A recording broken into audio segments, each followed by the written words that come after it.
ഇന്നത്തെ കാലത്ത് നമ്മൾ മിക്കവരും കേൾക്കുന്ന ഒരു കാര്യമാണ്, നമുക്കറിയുന്ന ആർക്കെങ്കിലുമൊക്കെ ഇന്ന സ്ഥലത്ത് ക്യാൻസർ വന്നു, പെട്ടെന്നാണ് ക്യാൻസർ വന്ന്, പെട്ടെന്നാണ് എന്തെങ്കിലുമൊക്കെ പ്രശ്നമായത് എന്നൊക്കെ. ഇതൊക്കെ കേൾക്കുമ്പോൾ നമുക്കൊക്കെ ആകെ ഒരു വെപ്രാളമാണ് അല്ലെ.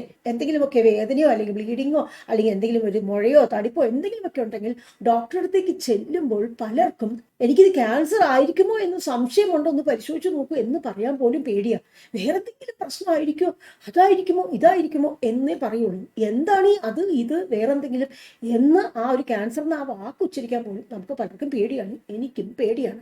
ആർക്കാണ് എപ്പോഴാണ് എവിടെയാണ് ക്യാൻസർ വന്നു പെടുക എന്നതറിയാതെയാണ് നമുക്ക് എല്ലാവർക്കും ടെൻഷൻ. എന്നാൽ ആ ടെൻഷൻ ഒരു പരിധിവരെയെങ്കിലും കുറയ്ക്കുവാൻ നമ്മെ സഹായിക്കുന്ന ഒരു നല്ല സന്തോഷ വാർത്തയുണ്ട്. എന്താണെന്നറിയാമോ? ചിലതരം ക്യാൻസറുകൾക്കെതിരെ വാക്സിനേഷൻ ഇപ്പോൾ ലഭ്യമാണ്. ക്യാൻസറിനെതിരെ വാക്സിനും പലരും അത് കേട്ടിരിക്കാൻ തന്നെ സാധ്യതയില്ല.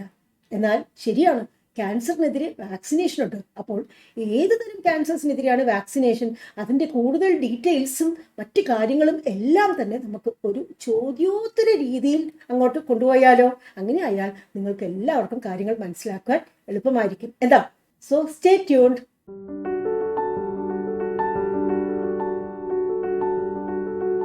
എല്ലാവർക്കും നമസ്കാരം. ഞാൻ ഡോക്ടർ സീത.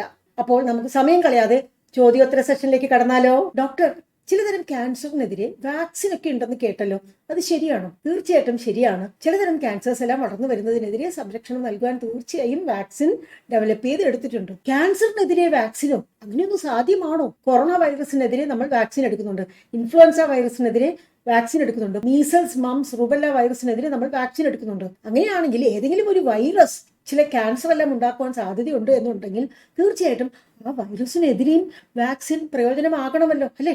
അങ്ങനെയുള്ളൊരു വാക്സിനാണ് ഡെവലപ്പ് ചെയ്തെടുത്തിരിക്കുന്നത്, ഒരുപാട് ആളുകൾക്ക് കൊടുത്തുകൊണ്ടിരിക്കുന്നത്. ഒരുപാട് ആളുകളിൽ ഈ വൈറസ് മൂലം ഉണ്ടാകാവുന്ന ആ ക്യാൻസറിന്റെ ആ ഒരു റേറ്റും അതിന്റെ ഒരു ശതമാനം എല്ലാം വളരെയധികം കുറഞ്ഞു വരികയും ചെയ്യുന്നത്. അത് ശരിയാണ്. ക്യാൻസർ ഉണ്ടാക്കുന്ന ഏത് വൈറസിനെതിരെയാണ് വാക്സിൻ ഉൽപ്പാദിപ്പിച്ചിരിക്കുന്നത്? ഏതൊക്കെ സ്ഥലങ്ങളിലാണ് ഈ പ്രത്യേക വൈറസ് ക്യാൻസർ ഉണ്ടാക്കാനുള്ള സാധ്യത? HPV, അതായത് ഹ്യൂമൻ പാപ്പിലോമ വൈറസ് എന്ന രോഗാണു 6 സ്ഥലങ്ങളിൽ ക്യാൻസർ ഉണ്ടാക്കുവാൻ ഉള്ള ആ ഒരു സാധ്യതയുണ്ട്. സ്ത്രീകളിൽ ഗർഭാശയത്തിന്റെ വായ്ഭാഗം, അതായത് സെർവിക്സ്, യൂട്രസിന്റെ സെർവിക്സ് എന്ന ആ ഒരു സ്ഥലത്ത്, സ്ത്രീകളിൽ തന്നെ വൾവ, വജൈന എന്നീ ഭാഗങ്ങളിൽ, പുരുഷന്മാരിലാണെങ്കിൽ പിനിസ്, അതായത് പുരുഷ ലിംഗത്തിൽ, സ്ത്രീകളിലും പുരുഷന്മാരിലും രണ്ടുപേരിലും തന്നെ ഏനസ്, അതായത് ആ മലദ്വാരത്തിന്റെ ആ ഒരു ഭാഗത്തിലും, അതേപോലെ ഓറോഫാരിങ്സ്, തൊണ്ടയുടെ ആ ഒരു ഭാഗത്തും. അപ്പോൾ ഈ സ്ഥലത്തെല്ലാം വരുന്ന ഈ ക്യാൻസറുകൾ അത്ര സാധാരണമായി നമ്മൾ കണ്ടുവരുന്നതാണോ എന്ന് പറയാൻ പറ്റില്ല. ഈ 6 സ്ഥലത്തിലുള്ള ക്യാൻസറുകളിൽ വെച്ച് ഏറ്റവും സാധാരണമായി നമ്മൾ കണ്ടുവരുന്നത് നമ്മുടെ ഇന്ത്യയിലെങ്കിലും ക്യാൻസർ സെർവിക്സ് ആണ്. അതായത് ഗർഭപാത്രത്തിന്റെ വായ്മുഖമായ സെർവിക്സിൽ വരുന്ന ക്യാൻസർ. നമ്മുടെ ഇന്ത്യയുടെ മാത്രം കണക്കെടുത്ത് നോക്കുകയാണെങ്കിൽ 3ാം സ്ഥാനത്ത് നിൽക്കും സെർവൈക്കൽ ക്യാൻസർ. സ്ത്രീകളുടെ മാത്രം കണക്കെടുത്ത് നോക്കുകയാണെങ്കിലോ 2ാം സ്ഥാനത്താണ് ഈ സെർവൈക്കൽ ക്യാൻസർ ഉള്ളത്. ഒരു വർഷത്തിൽ ഏകദേശം 77,000-ഓളം സ്ത്രീകളാണ് ഈ സെർവൈക്കൽ ക്യാൻസർ മൂലം ഇന്ത്യയിൽ മാത്രം മരണപ്പെടുന്നത് എന്നാണ് 2020 കണക്കുകൾ സൂചിപ്പിക്കുന്നത്. ഇതൊക്കെ നിങ്ങളെ പേടിപ്പിക്കാൻ വേണ്ടി പറയുന്നതല്ല കേട്ടോ. എത്രത്തോളം കൂടുതലായിട്ടാണ് ഈ ഒരു സെർവൈക്കൽ ക്യാൻസർ ഉള്ളത് എന്നതിനെ കുറിച്ചുള്ള ഒരു ബോധം നിങ്ങൾക്ക് ഉണ്ടാകാൻ വേണ്ടിയിട്ടാണ്. മാത്രമല്ല, ഏറ്റവും സന്തോഷകരമായിട്ടുള്ളൊരു വാർത്ത എന്താണ്?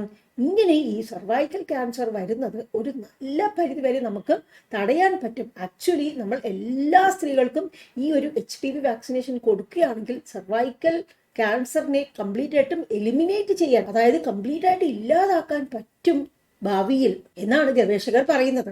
ഡോക്ടർ പറഞ്ഞനുസരിച്ച് HPV ഇൻഫെക്ഷൻ ഉണ്ടായാലല്ലേ ക്യാൻസർ ഉണ്ടാവുകയുള്ളൂ. HPV ഇൻഫെക്ഷൻ അത്ര സാധാരണമായി കാണുന്ന ഒന്നാണോ? ഈ ക്യാൻസേഴ്സ് എല്ലാം ഉണ്ടാക്കുവാൻ HPV ഇൻഫെക്ഷൻ ഒരു പ്രധാന കാരണം തന്നെയാണ്. അതേപോലെ ഈ HPV ഇൻഫെക്ഷൻ നമ്മളെല്ലാം വിചാരിക്കുന്നതിനേക്കാൾ ഒരുപാട് സാധാരണമായി കണ്ടുവരുന്ന കാര്യമാണ്. നമ്മൾ എത്രയൊക്കെ ശ്രദ്ധിച്ചാലും ഒരു 80 മുതൽ 85% വ്യക്തികൾക്കും ജീവിതത്തിൽ എപ്പോഴെങ്കിലുമായിട്ട് ഒരു HPV ഇൻഫെക്ഷൻ വരാനുള്ള സാധ്യതയുണ്ട്. ആണോ? അപ്പോൾ HPV ഇൻഫെക്ഷൻ വരുന്ന എല്ലാവർക്കും ക്യാൻസർ പിടിപെടാനുള്ള സാധ്യതയുണ്ടോ? അങ്ങനെയൊന്നുമില്ല കേട്ടോ. മിക്കവർക്കും ഈ HPV ഇൻഫെക്ഷൻ എല്ലാം വരികയാണെങ്കിൽ 1-2 വർഷത്തിനുള്ളിൽ തന്നെ ഇൻഫെക്ഷന്റെ സകല ലക്ഷണവും നമ്മുടെ ശരീരത്തിൽ നിന്നും തുടച്ചു മാറ്റപ്പെടും. ഈ വൈറസ് തന്നെ നമ്മുടെ ശരീരത്തിൽ നിന്നും പുറന്തള്ളപ്പെടും. എന്നാൽ ചിലരിൽ പ്രത്യേകിച്ചും ഈ രോഗപ്രതിരോധ ശക്തിയൊന്നും അത്ര അധികമില്ല. ഇടയ്ക്കിടയ്ക്കൊക്കെ ഇൻഫെക്ഷൻസ് വരുന്നു, ഇടയ്ക്കിടയ്ക്ക് അതിനായിട്ടൊക്കെ മരുന്നുകളൊക്കെ കഴിക്കേണ്ടി വരുന്നു, കുറേ നാൾ നീണ്ടു നിൽക്കുന്ന എന്തെങ്കിലുമൊക്കെ രോഗാവസ്ഥകളുണ്ട്.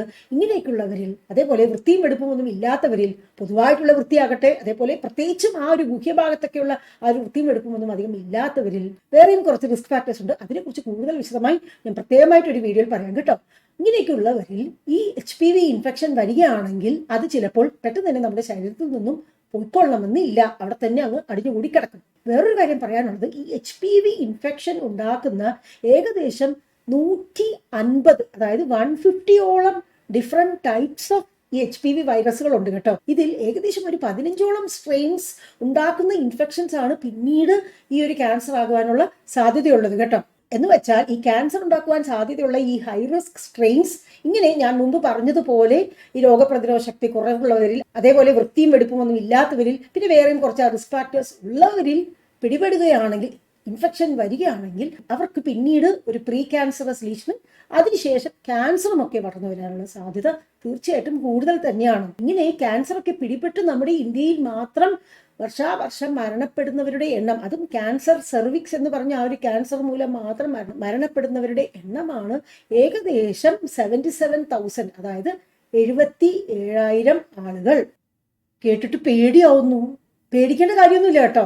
ഞാൻ ഇത്രയും കാര്യങ്ങൾ പറഞ്ഞു വന്നതേ ഈ ഒരു പ്രധാന കാര്യം ഊന്നി പറയാൻ വേണ്ടിയാണ്. അതായത് ഇത്തരത്തിലുള്ള ക്യാൻസറുകൾക്കെതിരെ പ്രതിരോധിക്കുവാൻ, അതിനെതിരെ നല്ല സംരക്ഷണം നൽകുവാനാണ് നമ്മൾ ഈ HPV വാക്സിൻ ഡെവലപ്പ് ചെയ്തെടുത്തിരിക്കുന്നത്.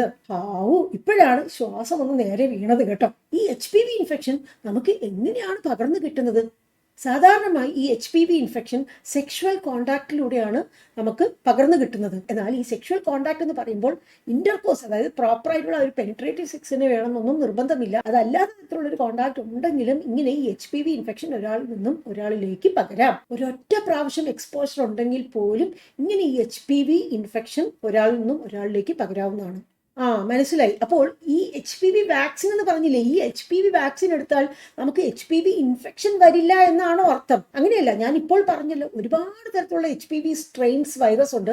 അതിൽ ഈ ഹൈ റിസ്ക് ആയിട്ടുള്ള ചില സ്ട്രെയിൻസ് ആർക്കെങ്കിലും ഒക്കെ ഇൻഫെക്ഷൻ വരുത്തി അത് കുറേ നാൾ നമ്മുടെ ശരീരത്തിൽ നിന്ന് മാറാതെ നിൽക്കുമ്പോഴാണ് ഈ ക്യാൻസർ വളർന്നു വരാനുള്ള സാധ്യതയുണ്ട്. അപ്പോൾ നമ്മൾ ഈ HPV വാക്സിൻ ഉണ്ടാക്കിയിരിക്കുന്നത് ഈ ഹൈ റിസ്ക് ആയിട്ടുള്ള ആ ഒരു സ്ട്രെയിൻസ് മൂലമുള്ള ഇൻഫെക്ഷൻ വരാതിരിക്കുവാനും, ഇനി അഥവാ വരികയാണെങ്കിൽ തന്നെ അത് പെട്ടെന്ന് തന്നെ നമ്മുടെ ശരീരത്തിൽ നിന്നും പുറന്തള്ളപ്പെട്ട് നമുക്ക് ഭാവിയിൽ ക്യാൻസർ വരാനുള്ള സാധ്യത ഇല്ലാതാക്കാനുമാണ്. കുറച്ചൊക്കെ മനസ്സിലാവുന്നുണ്ടോ? കുറച്ചൊക്കെ മനസ്സിലായി. ശരി, എപ്പോഴാണ് ഈ വാക്സിൻ എടുക്കേണ്ടത്? നല്ല ചോദ്യം. ഈ ചോദ്യമാണ് ഞാൻ പ്രതീക്ഷിച്ചത്. വാക്സിൻ എടുക്കുവാൻ ഏറ്റവും ഐഡിയൽ ആയിട്ടുള്ള, അതായത് ഏറ്റവും ഉചിതമായിട്ടുള്ള വയസ്സെന്ന് പറയുന്നത് കുട്ടികൾക്ക് 9 വയസ്സിനും 14 വയസ്സിനും ഇടയ്ക്കുള്ള സമയത്താണ്. ഈ സമയത്താണെങ്കിൽ 2 ഡോസ് നമ്മൾ എടുത്താൽ മതിയാകും. ഇത്ര ചെറുപ്പത്തിലെ വാക്സിൻ എടുക്കണോ? ഇപ്പോഴല്ലേ പറഞ്ഞത് ഈ സെക്ഷൽ കോണ്ടാക്റ്റിലൂടെയാണ് ഈ ഇൻഫെക്ഷൻ പകരുന്നതെന്ന്.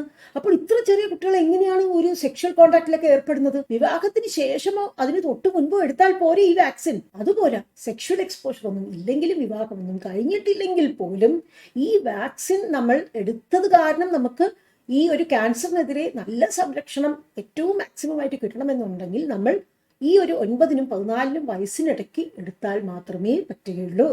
ശരി, എത്ര ഡോസാണ് എടുക്കേണ്ടത്? 9 വയസ്സിനും 14 വയസ്സിനും ഇടയ്ക്കാണ് നമ്മൾ ഈ വാക്സിൻ എടുക്കുന്നതെങ്കിൽ 2 ഡോസ് മതി. ഒരു ഡോസ് കഴിഞ്ഞ് ഒരു 6 മാസത്തിന് ശേഷം അടുത്ത ഡോസ് എടുക്കാവുന്നതാണ്. എന്നാൽ രോഗപ്രതിരോധ ശക്തി വളരെ കുറവുള്ള ഒരു കുട്ടിയാണ് എന്നുണ്ടെങ്കിൽ, അതായത് ഇടയ്ക്കിടയ്ക്ക് അസുഖങ്ങൾ വരും, ഇടയ്ക്കിടയ്ക്ക് ആന്റിബയോട്ടിക്സ് കഴിക്കണം, അതല്ലെങ്കിൽ കുറെ കാലം നീണ്ടു നിൽക്കുന്ന എന്തെങ്കിലുമൊക്കെ രോഗങ്ങളുള്ള കുഞ്ഞുങ്ങൾക്ക് നമ്മൾ 3 ഡോസ് കൊടുക്കേണ്ടതായിട്ട് വരും. എന്റെ കുട്ടിക്ക് 15 വയസ്സ് കഴിഞ്ഞു. അപ്പോൾ എന്ത് ചെയ്യും? 15 വയസ്സിനും 25 വയസ്സിനും ഇടയ്ക്കാണ് വാക്സിനേഷൻ എടുക്കുന്നത് എങ്കിൽ നമുക്ക് നല്ല സംരക്ഷണം കിട്ടാൻ വേണ്ടി 3 ഡോസ് എടുക്കേണ്ടതായിട്ട് വരും. അതുപോലെ ഞാൻ മുമ്പ് പറഞ്ഞല്ലോ, ഏതൊരു പ്രായത്തിലായാലും ഈ രോഗപ്രതിരോധ ശക്തി വളരെയധികം കുറവാണ്, ഇടയ്ക്കിടയ്ക്ക് അസുഖങ്ങളൊക്കെ വരികയാണെങ്കിൽ 3 ഡോസ് തന്നെ എടുക്കേണ്ടതായിട്ട് വരും. 25 വയസ്സ് കഴിഞ്ഞാലോ എടുക്കാൻ പറ്റില്ലേ? 45 വയസ്സ് വരെയുള്ള സ്ത്രീകൾക്ക് ഇത് എടുക്കാവുന്നതാണ്. പക്ഷേ സംരക്ഷണം കുറച്ച് കുറയുമെന്ന് മാത്രം. അവർക്കും ഇങ്ങനെ 3 ഡോസാണ് എടുക്കേണ്ടത്. ഈ വാക്സിനേഷൻ എടുക്കുമ്പോൾ എന്തെങ്കിലുമൊക്കെ സൈഡ് എഫക്ട്സ് ഉണ്ടാവുമോ? ഈ കോവിഡ് വാക്സിൻ ഒക്കെ എടുത്തിട്ട് ഓരോരുത്തർക്കും കുറേ സൈഡ് എഫക്ട്സ് ഒക്കെ വന്നേ. അതുകൊണ്ട് ഇപ്പൊ പേടിയാ വാക്സിൻ എന്ന് കേട്ടാ. അങ്ങനെ പേടിക്കേണ്ട ആവശ്യമൊന്നുമില്ല. സാധാരണ ഏതൊരു വാക്സിൻ എടുക്കുമ്പോഴും ചെറിയൊരു പനി അല്ലെങ്കിൽ തലവേദനയൊക്കെ അങ്ങനെയൊക്കെ വരുമല്ലോ, അതേപോലത്തെ വളരെ മൈൽഡ് ആയിട്ടുള്ള എന്തെങ്കിലും ഒരു സൈഡ് എഫക്ട്സ് താൽക്കാലികമായിട്ട് മാത്രമേ ഈ വാക്സിൻ എടുക്കുമ്പോൾ ഉണ്ടാവുകയുള്ളൂ. കാര്യങ്ങളെല്ലാം ഒരുവിധം മനസ്സിലായോ? മനസ്സിലായി. എന്നാലും എനിക്ക് വേറൊരു സംശയമുള്ളത്, നമ്മൾ TTയോ അതല്ലെങ്കിൽ വേറെ ഫ്ലൂവിന്റെ വാക്സിനോ വേറെ എന്തെങ്കിലുമൊക്കെ വാക്സിൻ എടുക്കുകയാണ്, എന്നിട്ട് കുറച്ച് കഴിഞ്ഞിട്ട് നമുക്ക് HPV വാക്സിനും എടുക്കുകയാണ് എന്നുണ്ടെങ്കിൽ അത് കാരണം പ്രശ്നമൊന്നും ഉണ്ടാവില്ലല്ലോ. പേടിക്കേണ്ട ഒരു കാര്യവുമില്ല, ഒരു പ്രശ്നം ഉണ്ടാവില്ല. വേറൊരു പ്രധാനപ്പെട്ട സംശയം എനിക്കുള്ളത്, പെൺകുട്ടികൾക്ക് മാത്രമാണ് ഈ വാക്സിൻ കൊടുക്കേണ്ടത്, ഇല്ല ആൺകുട്ടികൾക്കും കൊടുക്കണോ? വാസ്തവം പറഞ്ഞാൽ ഈ HPV ഇൻഫെക്ഷൻ ആണുങ്ങളെയും പെണ്ണുങ്ങളെയും എല്ലാവരെയും ബാധിക്കാവുന്നതാണ്. പല രാജ്യങ്ങളിലും ആൺകുട്ടികൾക്കും കൊടുക്കാറുണ്ട്, ഇങ്ങനെ 9-നും 14-നും വയസ്സിനിടയ്ക്ക് ഇങ്ങനെ ആ ഒരു 2 ഡോസ് വാക്സിൻ. എന്നാൽ നമ്മുടെ ഇന്ത്യയിൽ തൽക്കാലം ഈ ഒരു വാക്സിൻ പെൺകുട്ടികൾക്ക് മാത്രമെങ്കിലും കൂടുതലായിട്ട് ലഭിക്കട്ടെ എന്നൊരു രീതിയിലാണ് നമ്മൾ ഇത് കൂടുതലായിട്ടും പ്രൊപ്പഗേറ്റ് ചെയ്ത് വരുന്നത്. നിങ്ങൾ ഓരോരുത്തരും ഏത് രാജ്യത്താണോ താമസിക്കുന്നത് ആ രാജ്യത്തെ വാക്സിനേഷൻ സ്കെഡ്യൂൾ അനുസരിച്ചിട്ട് വാക്സിനേഷൻ എടുക്കേണ്ടതാണ്. ഓക്കെ, മനസ്സിലായി. വേറൊരു ചോദ്യം, നമ്മൾ ഇത് കുട്ടികൾക്ക് വാക്സിൻ കൊടുക്കുമ്പോൾ ഭാവിയിൽ അവർക്ക് ഈ പ്രഗ്നൻസി ഒക്കെ പിടിച്ചു കിട്ടാനുള്ള ബുദ്ധിമുട്ട്, ആൺകുട്ടികൾക്കായാലും ശരി പെൺകുട്ടികൾക്കായാലും ശരി, ഫെർട്ടിലിറ്റി സംബന്ധമായിട്ടുള്ള പ്രശ്നങ്ങൾ എന്തെങ്കിലുമൊക്കെ ഉണ്ടാകാനുള്ള സാധ്യതയുണ്ട്. അങ്ങനെയൊന്നും ഉണ്ടാകാനുള്ള സാധ്യത ഒന്നും തന്നെ ഇതുവരെ ഒരു പഠനങ്ങളും കാണിച്ചിട്ടില്ല കേട്ടോ. പേടിക്കുകയേ വേണ്ട. അയ്യോ, വേറൊരു സംശയം. പോരട്ടെ, സംശയങ്ങളെല്ലാം ഇങ്ങ് പോരട്ടെ. ഒരു 20 വയസ്സ് കഴിഞ്ഞിട്ടാണ് നമ്മൾ ഈ വാക്സിൻ എല്ലാം എടുത്തു തുടങ്ങുന്നത്. 1 ഡോസ് എടുത്തു അല്ലെങ്കിൽ 2 ഡോസ് എടുത്തു, അപ്പോഴത്തേക്കും പ്രഗ്നന്റ് ആയി. അപ്പോൾ പിന്നെ എന്ത് ചെയ്യും? അടുത്ത ഡോസ് എടുക്കാൻ പറ്റുമോ? ഇല്ല. നമ്മൾ പ്രഗ്നൻസിക്ക് മുൻപ് 1 ഡോസോ അല്ലെങ്കിൽ 2 ഡോസോ ആണ് എടുത്തിട്ടുണ്ടെങ്കിൽ പ്രഗ്നന്റ് ആയി കഴിഞ്ഞാൽ നമ്മൾ ആ വാക്സിൻ എടുക്കാൻ പാടില്ല. ഡെലിവറി കഴിഞ്ഞ ശേഷം ഈ വാക്സിൻ എടുക്കാവുന്നതാണ്. മുലയൂട്ടുന്ന സമയത്ത് ഈ വാക്സിൻ എടുക്കുന്നത് കൊണ്ട് ഒരു ബുദ്ധിമുട്ടും ഇല്ല. സാധാരണ കുട്ടികൾക്ക് 10 വയസ്സിലും 15 വയസ്സിലും ഒക്കെ സ്കൂളിൽ വാക്സിനേഷൻ കൊടുക്കാറുണ്ടല്ലോ. അതേപോലെ ഈ HPV വാക്സിനേഷനും സ്കൂളിൽ തന്നെ നമുക്ക് ചെയ്യാൻ പറ്റുമോ? അവിടെയാണ് ഒരു പ്രശ്നം. തൽക്കാലം നമ്മുടെ ഇന്ത്യയിലെങ്കിലും സ്കൂളുകളിലും അതേപോലെ ഈ കമ്മ്യൂണിറ്റി ഹെൽത്ത് സെന്ററിലുമെല്ലാം ഈ വാക്സിൻ ഫ്രീ ആയിട്ട് എല്ലാവർക്കും കൊടുക്കാൻ വേണ്ടി ലഭ്യമല്ല കേട്ടോ. നമ്മൾ പ്രൈവറ്റ് ആയിട്ട് തന്നെ ഏതെങ്കിലും ഒരു ഹോസ്പിറ്റലിൽ പോയി എടുക്കേണ്ടതായിട്ട് വരും. അതെയോ? എല്ലാ ഹോസ്പിറ്റൽസിലും ഇത് ലഭ്യമാണോ? ഒരുവിധം പ്രൈവറ്റ് ഹോസ്പിറ്റൽസിലെല്ലാം ഇത് ലഭ്യമാണ്, അറ്റ്ലീസ്റ്റ് കേരളത്തിലെങ്കിലും കേട്ടോ. ഇനി അഥവാ ലഭ്യമല്ലെങ്കിൽ പോലും നിങ്ങൾ ആ വാക്സിനേഷനെ കുറിച്ച് നിങ്ങളുടെ കുട്ടികളുടെ ഡോക്ടറോടോ അതല്ലെങ്കിൽ നിങ്ങൾ ഗൈനക്കോളജിസ്റ്റിനെയാണ് കാണാൻ പോകുന്നതെങ്കിൽ ആ ഗൈനക്കോളജിസ്റ്റിനോടോ നിങ്ങളുടെ കുട്ടിക്ക് വാക്സിനേഷൻ എടുക്കണം എന്ന് പറയുകയാണെങ്കിൽ അവർ അതൊക്കെ ആ ഹോസ്പിറ്റലിൽ തന്നെ കിട്ടുവാനുള്ള ഏർപ്പാട് തീർച്ചയായിട്ടും ചെയ്യുന്നതായിരിക്കും. ഞങ്ങളുടെ ഇവിടെയൊക്കെ അങ്ങനെയാണ് ചെയ്യുന്നത്. ഈ വാക്സിനേഷൻ ചിലവേറിയതാണോ? തൽക്കാലം ഈ വാക്സിന് കുറച്ച് ചിലവുണ്ട്. ഇപ്പോൾ തൽക്കാലം വാക്സിനുള്ള വില ഇത്രയൊക്കെയാണ്. ഗാർഡാസിൽ 4-ന് ഏകദേശം 4000 rupees ആണ് വരുന്നത്. ഗാർഡാസിൽ 9-ന് ഏകദേശം 11,000 rupees ആണ് വരുന്നത്. സർവവാക്കിന് ഏകദേശം 2000 രൂപയാണ് വരുന്നത്. എന്നാൽ നമ്മുടെ ഇന്ത്യ ഗവൺമെന്റ് ഇമ്മ്യൂണൈസേഷൻ സ്കെഡ്യൂളിൽ ഈ ഒരു വാക്സിനും കൂടി ഉൾപ്പെടുത്തി അത് ഫ്രീ ആയിട്ട് നമ്മുടെ നാട്ടിലെ പെൺകുട്ടികൾക്ക് അനുയോജ്യമായ പ്രായത്തിൽ ലഭിക്കാനുള്ള ഏർപ്പാടുകൾ ചെയ്തുകൊണ്ടിരിക്കുന്നു. കഴിയുന്നതും പെട്ടെന്ന് അത് എല്ലാവരിലേക്കും എത്തും എന്നുള്ളൊരു പ്രതീക്ഷയാണ് നമുക്കുള്ളത്. ഇവിടെ എനിക്ക് എല്ലാ മാതാപിതാക്കളോടും അഭ്യർത്ഥിക്കാനുള്ളത്, എടുത്തു പറയാനുള്ളത് എന്തെന്ന് വെച്ചാൽ, നമ്മൾ ഒരുപാട് കാര്യങ്ങൾക്കൊക്കെ പൈസ ചെലവാക്കുന്നുണ്ടല്ലേ. പുറത്തേക്ക് പോകാനായാലും വസ്ത്രങ്ങൾ വാങ്ങാനായാലും ഹോട്ടലിൽ പോകാനായാലും സിനിമയ്ക്ക് പോകാനായാലും അല്ലെങ്കിൽ അതിനും ഇതിനൊക്കെ ആയിട്ട് നമ്മൾ പൈസ ചെലവാക്കുന്നുണ്ടല്ലേ. അപ്പോൾ നമ്മൾ ഒരു ഭാവിയിലേക്കുള്ള ഒരു ഇൻവെസ്റ്റ്മെന്റ് എന്ന രീതിയിൽ നമ്മുടെ കുട്ടികൾക്ക് ഈ ഒരു വാക്സിനേഷൻ കൊടുക്കുവാൻ വേണ്ട ആ ഒരു പൈസ മാറ്റി വെച്ച് അവർക്ക് കൃത്യസമയത്ത് കൊടുക്കുകയാണെങ്കിൽ ഭാവിയിൽ അവർക്ക് ക്യാൻസർ വരുന്നത് തടയാൻ പറ്റുകയാണെങ്കിൽ എത്ര നല്ലതല്ലേ. കഷ്ടകാലത്തിന് ക്യാൻസർ ഒക്കെ പിടിപെടുകയാണെങ്കിൽ എത്രത്തോളം പൈസയാണ് നമ്മൾ ആ ഒരു ചികിത്സയ്ക്ക് വേണ്ടി ചെലവാക്കുന്നത്. അതുമാത്രമല്ല മനുഷ്യന്റെ ആരോഗ്യവും ജീവനും എല്ലാം ഒരു അപകടത്തിലാകുന്ന ഒരു അവസ്ഥയാവില്ലേ അല്ലേ. അപ്പോൾ അതിലൊക്കെ എത്രയോ നല്ലതാണ് നമ്മൾ നമ്മുടെ കുട്ടികൾക്ക് വേണ്ടി ഒരു 2000, 4000 രൂപ ചിലവാക്കി അവർക്ക് ആ തക്ക സമയത്ത് തന്നെ ആ വാക്സിൻ എടുക്കുന്നത് എന്നത് അല്ലെ. ഈ കാര്യം എല്ലാവരും ശ്രദ്ധിക്കുക. എനിക്കിവിടെ കുറച്ച് ഐഡിയാസ് തരാനുള്ളത്, ഇനി നമുക്കൊക്കെ ആർക്കെങ്കിലും ഒക്കെ എന്തെങ്കിലുമൊക്കെ ഗിഫ്റ്റ് ഒക്കെ കൊടുക്കണമെന്നുണ്ടെങ്കിൽ നമ്മൾ വസ്ത്രങ്ങളോ അല്ലെങ്കിൽ വേറെ എന്തെങ്കിലും ബുക്സോ വേറെ എന്തെങ്കിലും ഒക്കെ കാര്യങ്ങൾ കൊടുക്കുന്നതിന് പകരം ഈ വാക്സിനേഷൻ എടുക്കാത്ത കുട്ടികൾക്കാണെങ്കിൽ നമ്മൾ ഈ വാക്സിനേഷൻ അവർക്ക് കൊടുക്കുവാനുള്ള ഏർപ്പാട്, അതിനുള്ള സാമ്പത്തികമായിട്ടുള്ള ആ ഒരു ഏർപ്പാടൊക്കെ നമുക്ക് ചെയ്യാൻ പറ്റിക്കഴിഞ്ഞാൽ അതല്ലേ കുറച്ചുകൂടി നല്ലത്. അപ്പോൾ ഈ രീതിയിലും ബന്ധുക്കളും അതുമാത്രമല്ല പൊതുപ്രവർത്തകരും എല്ലാവരും ആലോചിച്ച് തുടങ്ങി അതിനനുസരിച്ചിട്ട് നമ്മളെ കൊണ്ട് ചെയ്യാൻ പറ്റുന്ന കുറച്ച് കാര്യങ്ങൾ ചെയ്യുകയാണെങ്കിൽ തീർച്ചയായിട്ടും അധികം വൈകാതെ തന്നെ നമ്മുടെ നാട്ടിൽ ഈ സർവൈക്കൽ ക്യാൻസർ മൂലം മരണപ്പെടുന്ന അതല്ലെങ്കിൽ സർവൈക്കൽ ക്യാൻസർ മൂലം കഷ്ടപ്പെടുന്ന സ്ത്രീകളുടെ എണ്ണം കുറഞ്ഞ് അവസാനം ഒട്ടും ഇല്ലാതെ തന്നെ വരും എന്നുള്ളതിൽ യാതൊരു സംശയവുമില്ല. ഇതിനായി ഗവൺമെന്റോ ഡോക്ടേഴ്സോ മാത്രം പരിശ്രമിച്ചാൽ പോരാ, മാതാപിതാക്കളും സമൂഹവും ഒത്തൊരുമയോടെ പ്രവർത്തിക്കണം. അത് നമ്മൾ എല്ലാവർക്കും ചെയ്യാൻ പറ്റും എന്നത് എനിക്ക് നല്ല വിശ്വാസമുണ്ട്. ഇനി അവസാനത്തെ ഒരു ചോദ്യം, അത് നിങ്ങളുടെ മനസ്സിലുള്ള ഒരു സംശയമായിരിക്കില്ല. ഞാൻ തന്നെ ആ ചോദ്യവും പറഞ്ഞ് അതിനുള്ള ഉത്തരവും നൽകാം. ഈ വാക്സിനൊക്കെ നമ്മൾ എടുത്തു, അതിനുശേഷം നമുക്ക് ഹാവു ഇനി സർവൈക്കൽ ക്യാൻസർ ഒന്നും വരില്ല എന്ന് പറഞ്ഞ് സമാധാനമായി കാലം നീട്ടി ഇരിക്കാൻ പറ്റുമോ? ഒരിക്കലുമില്ല. നമ്മൾ ഈ പറഞ്ഞ പോലെയെല്ലാം വാക്സിൻ എടുത്താലും ഈ സർവൈക്കൽ ക്യാൻസറിന് വേണ്ടിയിട്ടുള്ള സ്ക്രീനിങ് ഉണ്ട്. അത് നിശ്ചിത ആ ഒരു ഇന്റർവെൽസിൽ നമ്മൾ എത്ര വർഷം കൂടുമ്പോഴാണോ എടുക്കണമെന്ന് നിർദ്ദേശിച്ചിട്ടുള്ളത്, മാർഗരേഖകളിലുള്ളത്, അതിനനുസരിച്ച് എടുക്കുക തന്നെ വേണം. അതിനെക്കുറിച്ചിട്ട് കൂടുതൽ വിശദമായി ഞാൻ വേറൊരു വീഡിയോയിൽ പ്രത്യേകമായി പറയാം.